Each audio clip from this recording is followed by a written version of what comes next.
I know that, in the United States, surprisingly, this experience has become legal within the parameters of an organized church. The one that actually you worked with, yeah, the United Vegetal. So the UDV is kind of a mestizo tradition, right? It's like where the sort of white and the Indian and the black culture kind of meet each other. You also have had the opportunity to drink ayahuasca with more of like the indigenous people. How was those experiences? How were they different? What did you gain from them?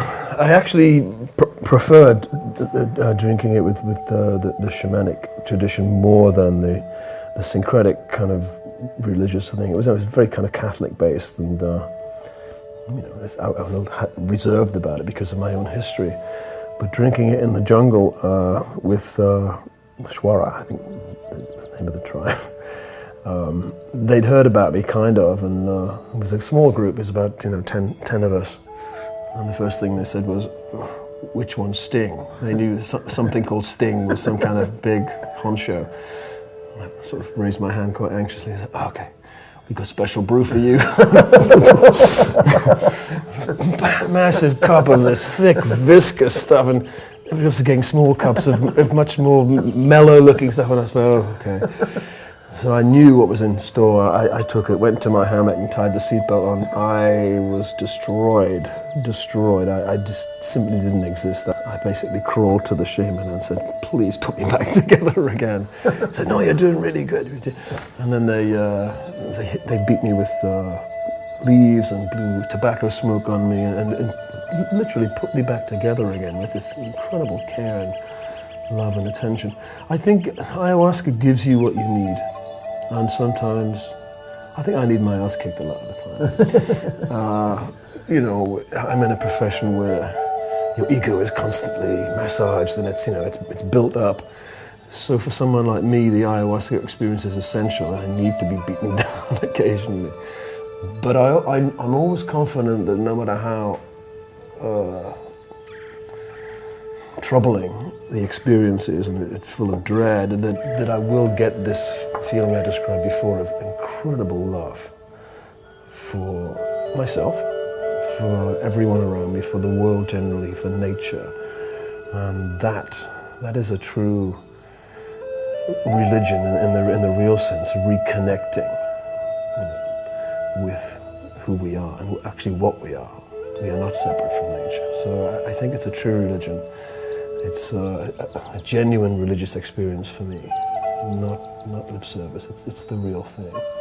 And what do you think it sort of tells us or indicates about kind of like the nature of our consciousness and maybe the nature of plant consciousness or plant sentience? Well, it feels that way. It feels as if you are somehow interfacing with a different kind of intelligence, a longer term intelligence, a quieter, more watchful intelligence, like a tree. I have lots of trees on my property in England, 400 or 500-year-old trees. I look at them now differently. I realize that they, in fact, are the guardians of this particular space. I'm just a tenant for a while. I have to look after them, but they somehow look after me, and that sounds kind of woolly, but I'm a tree hugger. I'm a self-confessed card-carrying tree hugger. But once you get into that longevity of intelligence, how you exist for all of those years, using all of that energy, giving out all of that energy, is something very valuable to the human spirit. We are connected to trees. We can't live without trees. I've always had this intuition anyway that we should save forest. Primal forest ought to be protected for many, many reasons, climate reasons, but spiritual reasons too. We need these, the ancients used to call them dryads, these tree spirits. And I think they exist, if you're in the right space, state of mind. Now, had you already started the Rainforest Foundation when you had that ayahuasca experience, or was that one of the? It was kind of happened at more or less the same time. I always had this instinct about nature that it should be protected, and I went to the rainforest before I'd had the ayahuasca experience, but it was kind of at the same time, and I suppose has informed our work since then. What have you been learning about like the rainforest these days? Well, your foundation works in a whole bunch of different countries, right? I think we're in 17 countries now. I mean, it seems like there's a lot of efforts to preserve, what's left of the rainforest, but on the other hand, it doesn't really seem like, it's going in the right direction at this point. No. We've had a lot of successes, and we're very proud of them. But the war goes on. How do you convince people who are dirt poor not to chop their forest down when they've been offered lots of money to do it by corporations and the like? It's very difficult.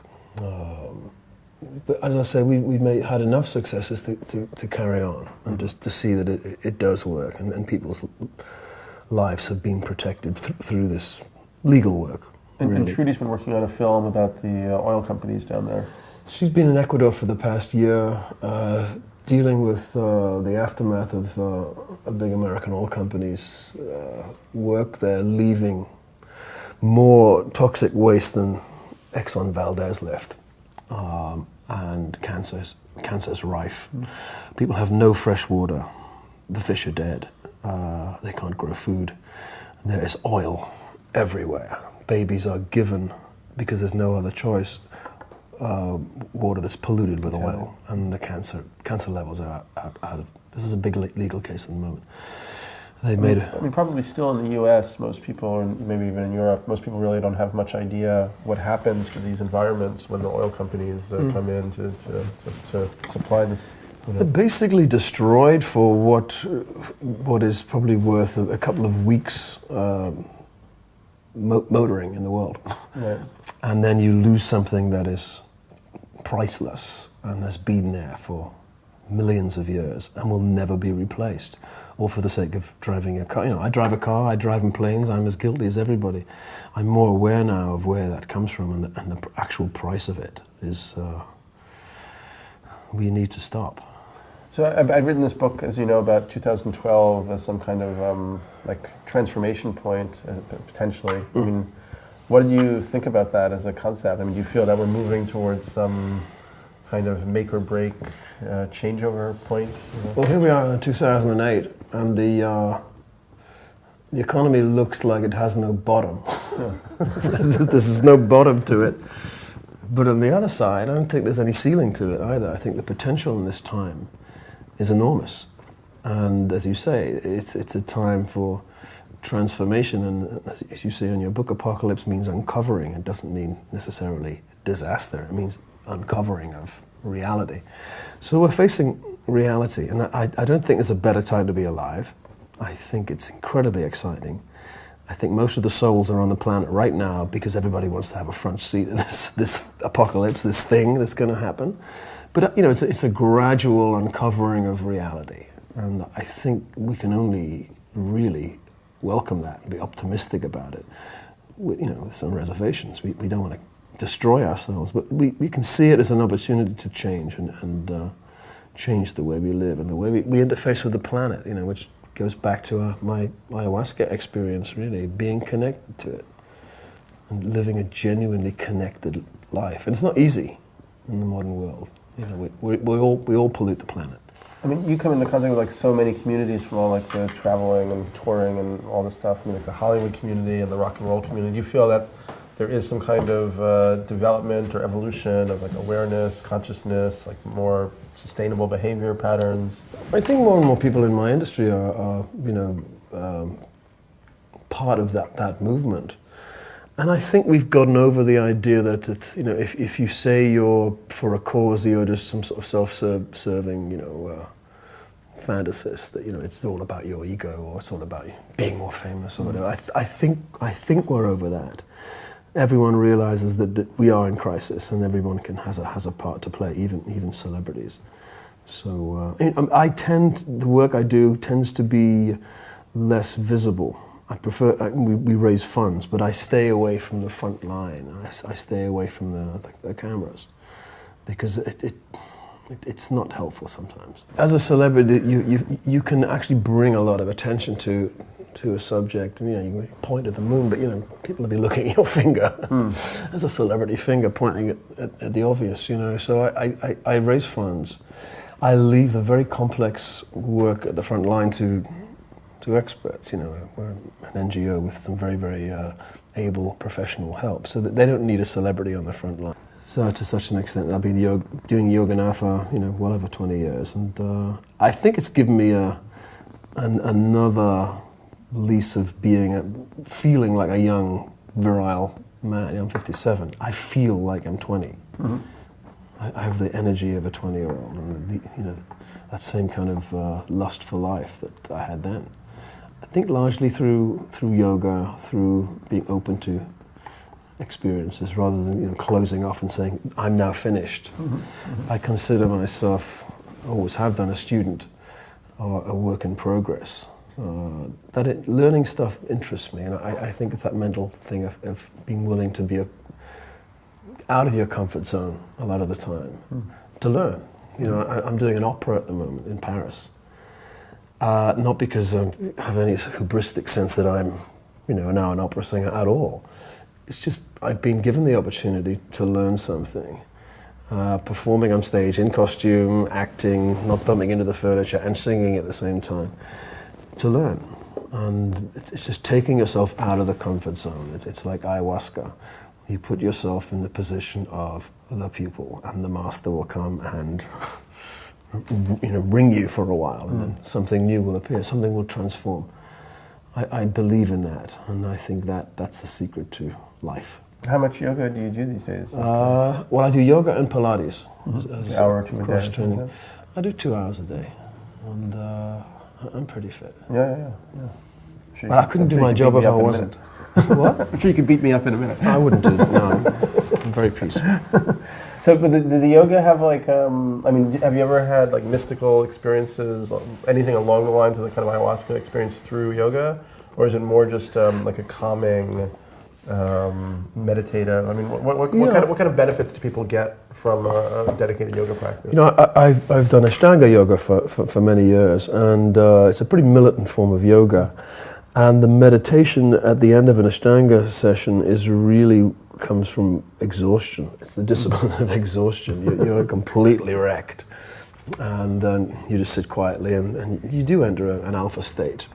It's not as, for me, it's not as profound as the ayahuasca experience. Nonetheless, I can see how, by extension, you just keep doing that, and you can get to the same place, the same way you can do by fasting or meditation or whatever. But we're all going to the same area of the brain where we access this idea of the eternal, and that's really the goal, to realize that there's a continuum from the beginning to the end. And in fact, is there an end, or is there a beginning? It just keeps going, and that part of the brain is in all of us. And it's all of the issues that face us, it's pollution or climate change, they're all interrelated. You can't separate anyone from any other. And consciousness is the main one. We're in this oil consciousness. It's a pretty low-level consciousness. We dig the oil, we destroy the environment, we drive our cars and drive planes. That's pretty low level. We need to get to a higher level of consciousness. I think energy is something that can be. I think that the universe is full of energy. It's an energy machine, and we're just relating to this tiny way of, rather inefficient way of getting energy when it's in the air around us. There must be a technology that we can invent, but we have to get to a higher consciousness first to perceive it. And I think we have to do that quickly.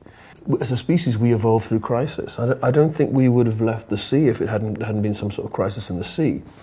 There wasn't enough oxygen in the sea, so we moved out. I think the crisis is there to trip us into the next, literally trip us into the next level of our existence as a species. We may not recognize what that looks like, and I'm not sure how quickly it can happen, but that's how we progress. We put ourselves out of the comfort zone. Mm-hmm. Maybe we do it unconsciously. Which is one thing that's good about yoga. I always think that it's about getting comfortable in uncomfortable spots. Yeah. So it almost becomes, you can have like a yoga of transformation. Yeah. I think, how can I stay in this position longer than 3 seconds? And you end up there for an hour, and you realize that it's actually the most comfortable place you could ever be. But it's just that initial resistance to change, any change. We don't like it, but it's essential.